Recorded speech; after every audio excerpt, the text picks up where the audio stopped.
Good morning students, welcome in Manju biology classes. Now let us start with our second chapter, that is biological classification. Students जितना मैंने बोला है आप उतना ही कर लीजिए, सफिशिएंट है. ठीक है, जो बच्चा इतना कर लेता है उसके भी फुल मार्क्स आते हैं. तो in the previous chapter we have studied about classification.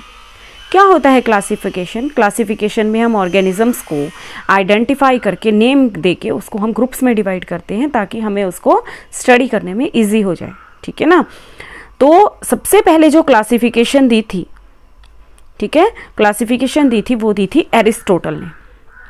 और वो किसके बेस पे दी थी? सिंपल मॉर्फोलॉजी देख के कि ये ट्री है, ये छोटे प्लांट हैं, ये बिग प्लांट्स हैं, ये झाड़ियाँ हैं, ये एनिमल्स हैं जिनमें रेड ब्लड सेल्स हैं, जो एनिमल्स हैं इनमें नहीं हैं. ठीक है ना. तो क्या किया था? ओनली सिंपल मॉर्फोलॉजिकल कैरेक्टर्स देख के. मॉर्फोलॉजी होता है, क्या होता है? Internal as well external study. जैसे मोटे मोटे हम कैरेक्टर्स देखते हैं ना मेन से. ठीक है. तो उन्होंने क्या किया था? एरिस्टोटल फर्स्ट थे जिन्होंने क्लासिफिकेशन दी थी, साइंटिफिक बेसिस फॉर क्लासिफिकेशन दिया था. उन्होंने क्या किया था? He use simple morphological characters to classify. उन्होंने सिंपल मॉर्फोलॉजिकल कैरेक्टर्स को स्टडी किया था, यूज किया था, प्लांट्स को क्लासिफाई किया था उन्होंने ट्रीज, श्रब्स और हर्ब्स में. प्लांट्स को कैटेगराइज किया था into trees, shrubs and herbs में. और एनिमल्स को उन्होंने दो ग्रुप्स में डिवाइड किया था, एक जिनमें रेड ब्लड है, एक जिनमें नहीं है. ठीक है. फिर से फर्स्ट कौन थे जिन्होंने क्लासिफाई किया था, क्लासिफिकेशन दी थी, biological classification, that is Aristotle. उन्होंने सिंपल मॉर्फोलॉजिकल कैरेक्टर्स का यूज किया था. He classify plants into three categories, that is herbs, shrubs and trees. And he also classified animals into two groups, that is one, those have red blood and those didn't have. Okay. अब second बारी आई Lions की. Aristotle के बाद second term आई Lions की. Lions ने दो kingdom system दिया था. उन्होंने क्या किया था? सारे के सारे प्लांट्स को प्लांटे किंगडम में रख दिया, सब एनिमल्स को एनिमल किंगडम में रख दिया. लीनस ने टू किंगडम्स बनाए, that is Plantae and Animalia. ठीक है. उन्होंने प्लांट्स को प्लांटे में एंड एनिमल्स को एनिमल्स में रख दिया था. Included all the plants and animals respectively. ठीक है. पर ये ज़्यादा यूज स्टिल रिसेंटली करते हैं हम इसका यूज़, लेकिन फिर भी इसमें क्या शॉर्टकमिंग्स है लीनस के सिस्टम में? क्या है? वो बता ही नहीं पाया कि यूकैरियोट्स और प्रोकैरियोट्स कौन से ऑर्गेनिजम्स होते हैं. ठीक है ना. प्रोकैरियोट्स एंड यूकैरियोट्स कौन से ऑर्गेनिजम्स हैं? यूनिसेल्यूलर यानी कि सिंगल सेल वाले, मल्टी सेल्यूलर बहुत सारे सेल्स वाले कौन से ऑर्गेनिजम्स हैं? कौन से फोटोसिंथेटिक ग्रीन हैं, कौन से नहीं हैं? ठीक है ना. नॉन फोटोसिंथेटिक कौन से हैं? उन्होंने क्या किया था? ऑर्गेनिजम्स की क्लासिफिकेशन तो बहुत इजीली कर दी थी, लेकिन वो बता ही नहीं पाए ऐसे बहुत सारे ऑर्गेनिजम्स थे जो किसी भी कैटेगरी में नहीं आते थे, ना प्लांट्स में ना एनिमल्स में.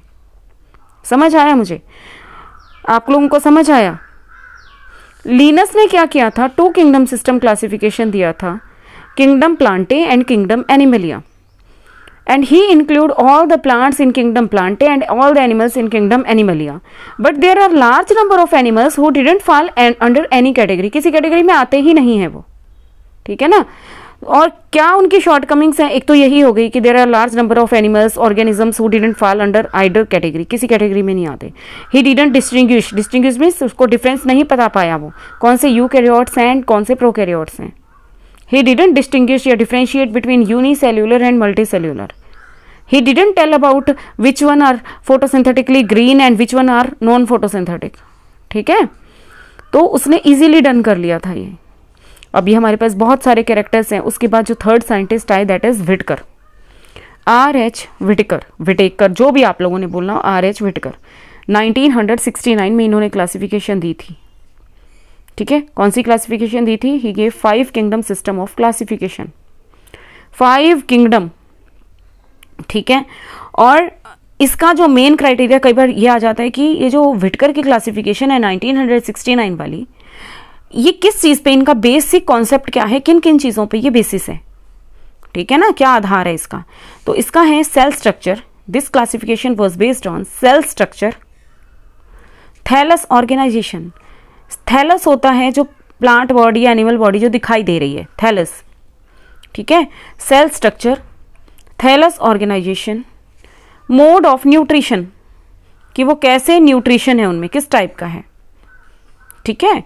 उनमें रिप्रोडक्शन कैसे होता है और उनमें कैसे इवोल्यूशनरी यानी कि फाइलोजेनेटिक रिलेशनशिप है उनमें। ठीक है, कौन कौन से क्राइटेरिया थे? Cell structure, thallus organisation, mode of nutrition, reproduction and phylogenetic relationship. Again repeat, cell structure, thallus organisation, mode of nutrition, reproduction, phylogenetic relationship. Okay, और उन्होंने, आप यही कीजिए अभी, ठीक है, cell structure, thallus organisation, mode of nutrition, phylogenetic relationship and reproduction. Let us end with this. Thank you. Have a nice day.